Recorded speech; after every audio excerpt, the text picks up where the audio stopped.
நீங்கள் பார்த்துக் கொண்டிருப்பது உங்கள் விஜய்.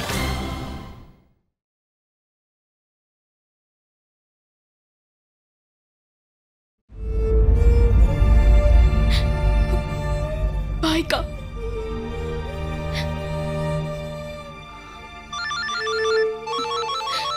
கால் வருது.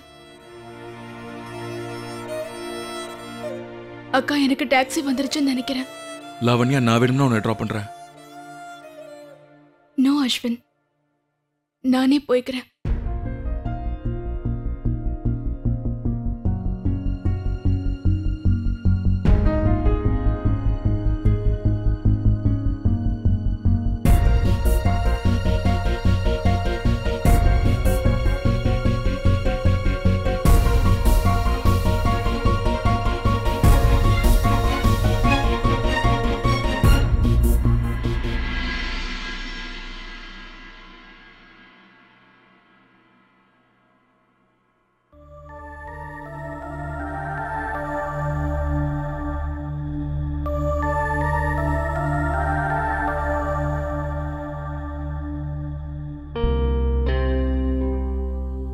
I'm sorry, Lavanya.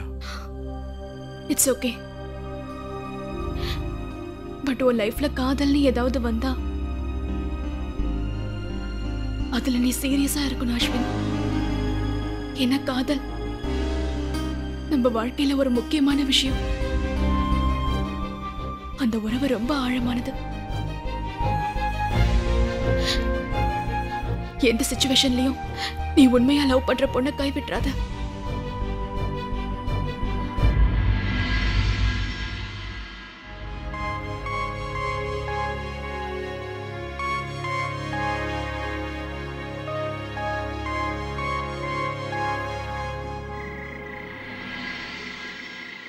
உனக்கு தெரியுமா ஸ்ருதி, உன்னை அங்கே தனியாக விட்டுட்டு வந்ததை நினைச்சு நான் ரொம்ப பயந்துட்டு இருந்தேன். திரும்பவும் அந்த ஷாம் வந்து எங்க உங்ககிட்ட அக்கா, அந்த ஆளை பத்தி பேச எனக்கு எந்த இஷ்டமும் கிடையாது. நீங்க கல்யாணம் பண்ணிக்கிட்டு போற வீட்டுல இருக்கிற ஒருத்தர் தான் அந்த ஷாம். அதனால அவருக்கும் நமக்கும் நடுவில் நடந்ததை நான் முழுசா மறக்கணும்னு நினைக்கிறேன். என்ன பொறுத்தவரை அவர் அஞ்சலியோட புருஷன், வேற எதுவும் இல்ல. நீ சொல்றதுதான் எனக்கும் சரின்னு படுது.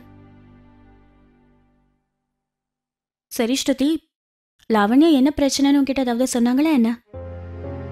அவங்க ரெண்டு பேரும் ஏன் நிச்சயதார்த்தம் வேண்டான்னு சொன்னாங்க? எனக்கும் தெரியலக்கா. போன தடவை அவங்க ரெண்டு பேரையும் ஒன்னு சேர்த்து வச்சது நான் தான். அவங்கள சமாதானப்படுத்தினேன். ஆனா இந்த தடவை உதவி செய்யறேன்னு சொன்னப்ப கூட லாவண்யா வேண்டான்னு சொல்லிட்டாங்க. அவங்க சொன்னது உண்மைதானே ஸ்ருதி. இந்த மாதிரி உறவுகள்லாம் ரொம்ப டெலிகேட்டா இருக்கும். ரெண்டு பேருக்கு நடுவில் என்ன நடந்தது, எப்படி நடந்தது, இதை யாராலையுமே சொல்ல முடியாது. உண்மைதான்க்கா. என்னோட விருப்பம் என்னன்னா, அந்த அம்மன் எப்பவும் லாவண்யாவுக்கு துணையா இருக்கணும். அவங்க உண்மையிலேயே ரொம்ப நல்ல பொண்ணு. எனக்கு நல்லா தெரியும் ஸ்ருதி. நீ வேணா பாரு, அவங்களுக்கு நிச்சயமா ரொம்ப நல்ல பையனா கிடைப்பான். அவங்கள ரொம்ப நல்லா பாத்துக்குவான். அவங்க சந்தோஷமா சேர்ந்திருப்பாங்க. அப்புறம் அந்த அந்த அஸ்வினை சரி பண்ற மாதிரி ஒரு பொண்ணு தான் அஸ்வினுக்கு கிடைக்கணும். அவருக்கு நல்லா புத்தி சொல்லணும். அவருக்கு பிடிக்காத விஷயங்களை செய்யற பொண்ணு தான் அவருக்கு கிடைக்கணும். அந்த அஸ்வின் சின்ன வயசுல இருந்தே அப்படிதான் போல இருக்கு. அதான் இப்பவும் கவர்னர் மாதிரி இருக்காரு. யார்கிட்ட எப்படி பேசணும்னு கூட அந்த அஸ்வினுக்கு தெரியாது. என்ன ஸ்ருதி நீ? ஓஹோ, உங்களுக்கு ரொம்ப கஷ்டமா இருக்காக்கா? அவரு உங்க புருஷனோட அண்ணன்ல ஸ்ருதி. போத நிறுத்து. ஆனாலும் அவர் ராட்சசன் தான்.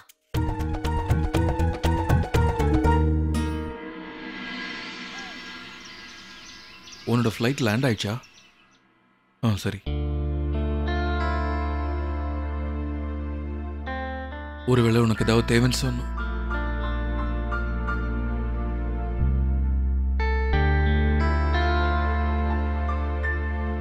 Take care Lavanya.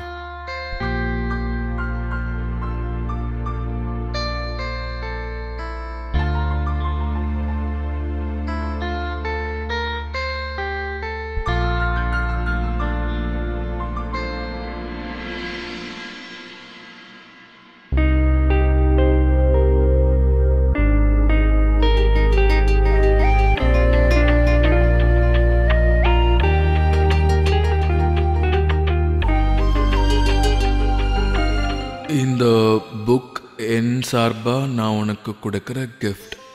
அப்போதான் வாழ்க்கையில வண்டி டயரை மாற்ற வேண்டி வந்தா சுலபமா உங்களால மாற்ற முடியும். இப்படிக்கு ஸ்ருதி.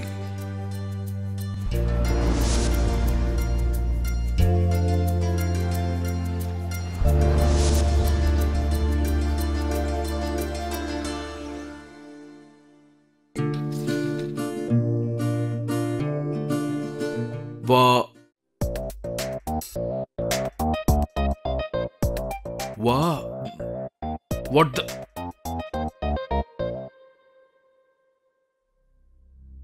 சின்னா,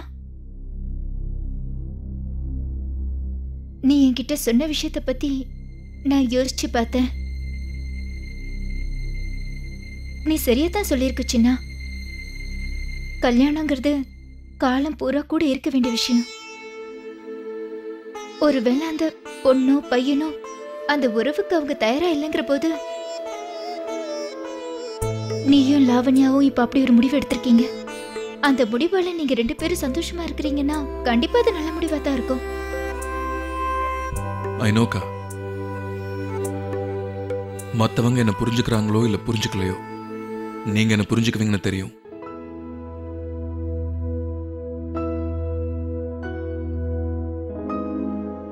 உங்க எல்லாரையும் கஷ்டப்படுத்தணும்னு நினைக்கலக்கா. ஆனா நானும் லாவண்யாவும் சேர்ந்து தான் டிசைட் பண்ணோம். சின்னா, எனக்கு நம்பிக்கை இருக்கு. எப்படி எனக்கு வாழ்க்கை துணையா உங்க மாமா கிடைச்சாரோ அதே மாதிரி உனக்கும் ஒரு நல்ல வாழ்க்கை அக்கா துணை. ப்ளீஸ், மறுபடியும் காதல் அது இதுன்னு எதையாவது பேச வேண்டாம். ஓகே? அட, அஜய் பிரியாவோட வெட்டிங் கார்ட்ஸ் வந்திருக்கா? ஆமா, முதல் சாம்பிள் வந்திருக்கு. நான் முதல் கார்டை கோயில்ல வச்சுட்டேன். அவங்க 2 பேருக்கும் கடவுளோட ஆசீர்வாதம் கிடைக்கணும். இதுதான் 2வது கார்டு. சின்னா, இதை நீ பிரியாவோட வீட்டுல கொடுத்துரு. முடியாதுன்னு மட்டும் சொல்லிடாத சின்னா. நான் ஓகேன்னு தான் சொல்லலாம்னு நினைச்சேன். நான் எதுக்கு வேண்டாம்னு சொல்ல போறேன்? அட, என்ன இது? ஒருத்தங்க கொடுத்தாங்க, என்னன்னு தெரியல. வாகனங்களை பாதுகாக்கிறதுக்கான வழிமுறைகள். அப்படின்னா இது கார் மெயின்டெனன்ஸ் பண்றதுக்கான புக்கா? சரி, இதை யார் உனக்கு கொடுத்தா? உங்களுக்கு டயர் மாத்த கூட தெரியாதா? தெரியாது. அது பெரிய விஷயமா? ஒருவேளை வண்டி பஞ்சர் ஆயிடுச்சுன்னு சொன்னா ஃபோன் பண்ணி இன்னொரு வண்டி அனுப்ப சொல்லுவேன்.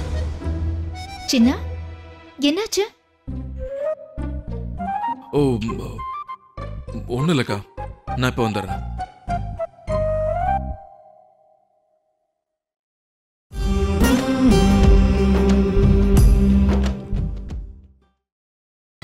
நீங்கள் பார்த்துக் கொண்டிருப்பது உங்கள் விஜய்.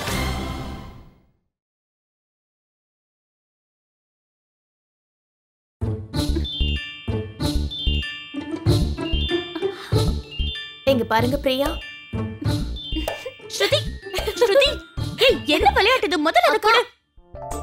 நீங்க அஜய் கிட்ட எப்படி பாசமா பேசணும்னு சொல்லி கொடுக்க நான் முயற்சி பண்ணிட்டு இருக்கேன். நீங்க என்னடா எதுவுமே கத்துக்க மாட்டேங்கிறீங்க?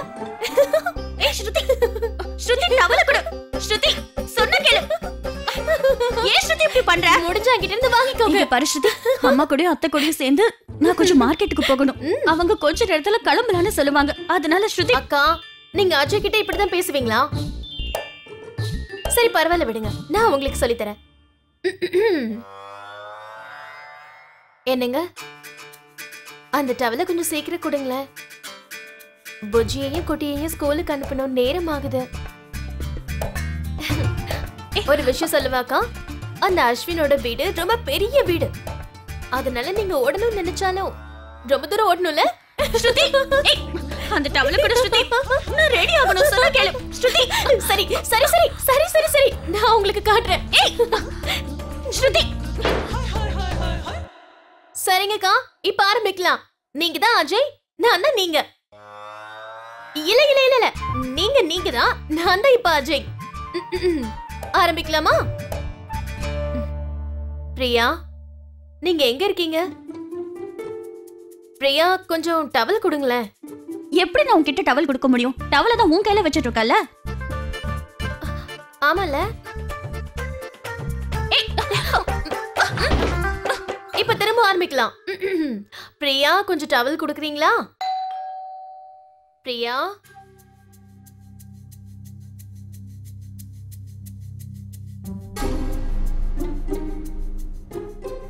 பிரியா, பிரியா எங்க போயிட்டீங்க? கிளம்பி போயிட்டாங்களா என்ன?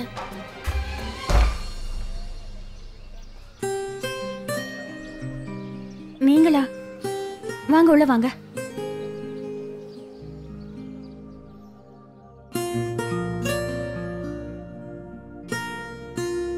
அது அம்மாவும் அத்தையும் வெளியே போயிருக்காங்க. மார்க்கெட்டுக்கு தான் போயிருக்காங்க. இப்ப வந்துருவாங்க. ஒரு நிமிஷங்க.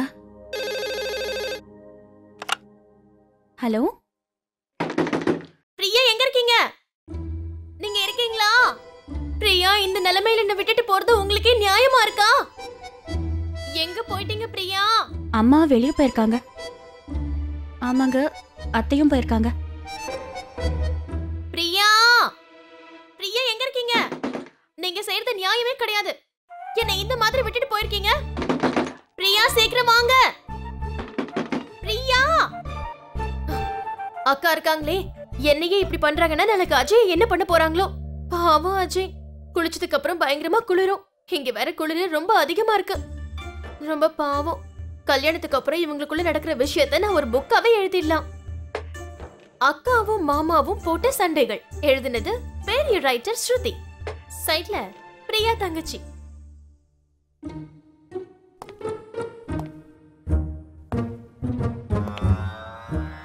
என்னக்கா, எவ்வளவு நேரமா நான் டவல் கேட்டுக்கிட்டு இருக்கேன். எவ்வளவு கேட்டும் கூட டவல் கொடுக்கலன்னா என்ன அர்த்தம்? இங்க குளிர் தாங்காம நான் நடுங்கிக்கிட்டு இருக்கேன். இதுக்கு மேல என்னால இந்த குளிரை தாங்க முடியாது. தயவு செஞ்சு டவலை கொடுத்துருங்களேன். நானா? இப்ப நான் 3 வரைக்கும் எண்ணுவேன். அதுக்குள்ள நீங்க எனக்கு டவல் கொடுக்கலன்னா உங்களுக்கு என் மேல அக்கறை இல்லைன்னு நானே முடிவெடுத்துக்குவேன். 1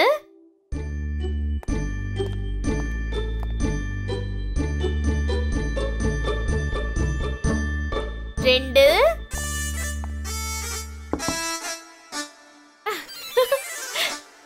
எப்படியும் நீங்க உண்மையை ஒத்துக்கிட்டீங்க. ஆனா இப்படி நேரத்தை வீணாக்குனதுக்கு உங்களுக்கு தண்டனை கிடைக்கும்.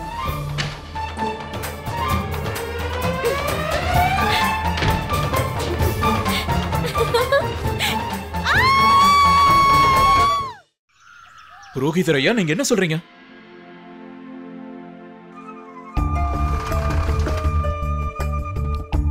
என்ன? என்னோட உயிருக்கு ஆபத்தா? எனக்கு புரியல. இங்க பாருங்க புரோகிதரையா, எனக்கு இந்த மாதிரி விஷயத்துல எல்லாம் நம்பிக்கை இல்ல. ஆனா இந்த விஷயத்தை எனக்கு போன் பண்ணி சொன்னதுக்கு உங்களுக்கு ரொம்ப நன்றி. ஆனா என்னால இதையெல்லாம் செய்ய முடியாது.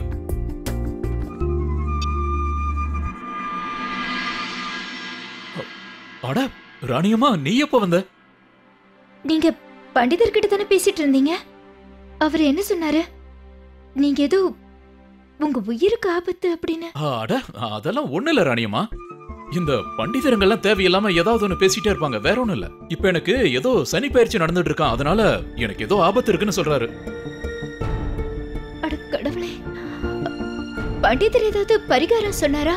ஏதாவது பூஜை அந்த மாதிரி ஏதாவது? ராணியம்மா, என்ன கொலை பண்ண யாரோ வெளியே நின்னு காத்துட்டு இருக்கிற மாதிரி பேசுற? என்ன பேச்சுங்க பேசுறீங்க? எனக்கு இது சரியா படல. கண்டிப்பா ஏதோ பிரச்சனை வரப்போகுதுன்னு தோணுது.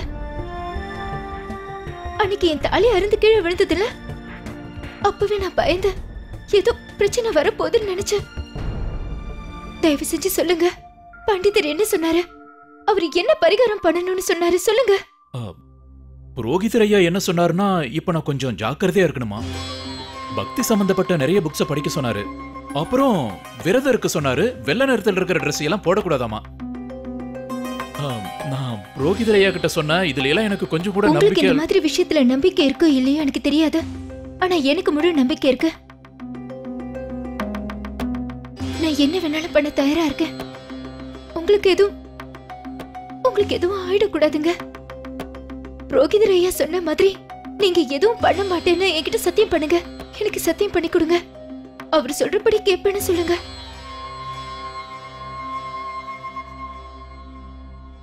புரோகிதர் ஐயா கேட்கல நான் முடியாதுன்னு சொல்லிட்டேன் ராணியம்மா. ஆனா உங்ககிட்ட எப்படி நான் முடியாதுன்னு சொல்றது? சரி, நீ சொல்றபடியே செய்யறேன். உன் சந்தோஷம் தான் எனக்கு முக்கியம். சரிங்க, நான் இப்பவே ஹரிபிரசாத் கிட்ட சொல்லி விரதத்துக்கான எல்லா ஏற்பாடையும் பண்ண சொல்றேன். புரோகிதர் சொன்ன விஷயத்தை எல்லாம் நம்ம இப்பவே கடைபிடிக்கலாம். நான் வரேன்.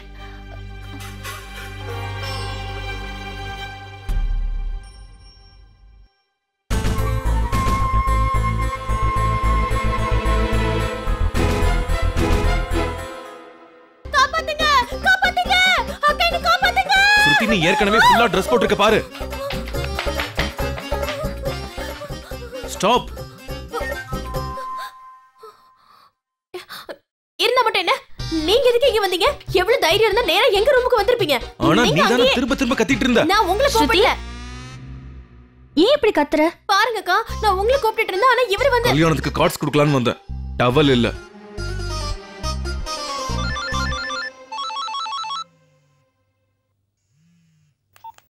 சொல்லுங்கக்கா.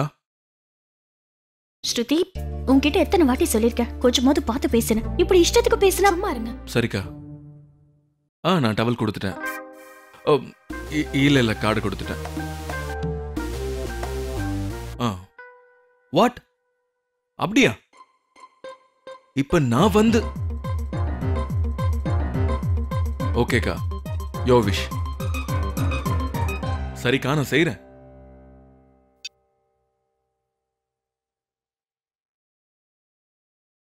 சரி, நான் கிளம்புறேன்.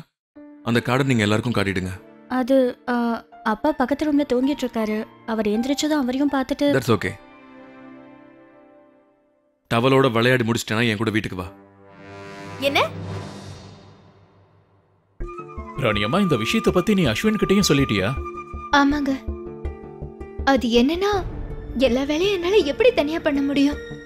அதான் ஸ்ருதியை கூட்டிட்டு வர சொன்னேன். அவங்க இங்க வந்தா எனக்கும் கொஞ்சம் உதவியா இருக்கும்ல. அப்படியா? அவங்க எப்ப வர போறாங்க? இதோ என் நேரம் அவங்க 2 பேரும் வந்துட்டு இருப்பாங்க.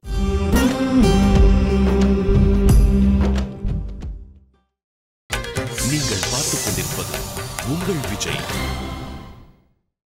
நான் உங்க கூட வரமாட்டேன். அத்தையும் பாட்டியும் 2 பேரும் வீட்ல இல்ல. ஸ்ருதி வந்தா ஹெல்ப்ஃபுல்லா இருக்குன்னு அக்கா நினைக்கிறாங்க. ஆனா நீ என்ன பண்ண போறேன்னு தெரியல. ஸ்ருதி, போயிட்டு வரலாம்ல? அக்கா, இவர் ஏதோ சும்மா போய் சொல்றாரு. இவருக்கு யாரையாவது திட்டணும்னு தோணி இருக்கும், அதான் என்ன கூப்பிடுறாரு. இவரை பத்தி எனக்கு தெரியும். முதல்ல வண்டியில ஏற சொல்வாரு. அதுக்கப்புறம் ஆளுங்க இல்லாத ரோட்ல நிறுத்தி வாட்னு திட்டி இறக்கி விட்டுருவாரு. அப்புறம் கேட் அவுட்னு சொல்லுவாரு. இங்க பாரு, உனக்கு என் மேல நம்பிக்கை இல்லைன்னா நீ அக்கா கிட்ட பேசு. முழு நம்பிக்கை இருக்கு. நிச்சயமா நீங்க என்ன திட்டுவீங்க. பாத்தீங்களா? பாருங்க முகம் எப்படி மாறுதுன்னு. Okay, as you wish. நீ வரமாட்டேன்னு சொன்னேன்னு நான் அக்கா கிட்ட சொல்றேன்.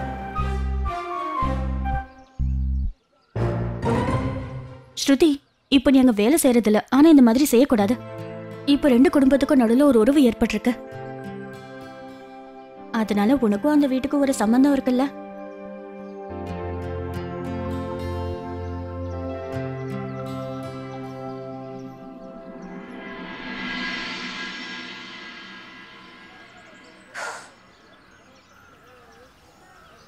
அஸ்வின், இருங்க, நானும் வரேன்.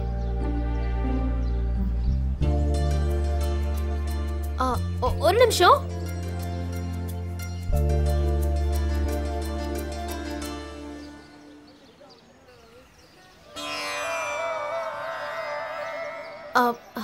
ஒரு நிமிஷம் வந்துடுறேன்.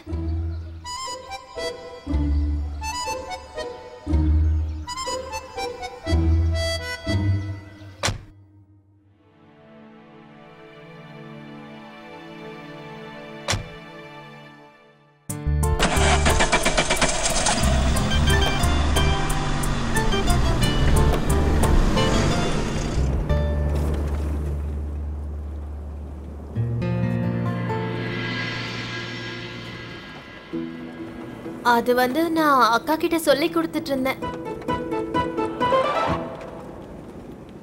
சரி விடுங்க, இத பத்திலாம் உங்களுக்கு எதுக்கு? உங்களுக்கு இதெல்லாம் புரியாது. லாவண்யா கிட்ட பேசினேன்.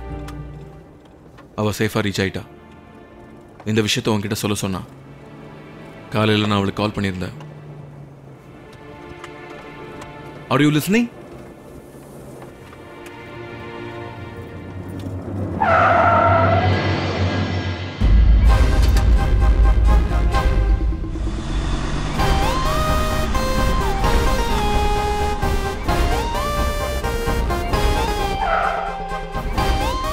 Get out. என்ன?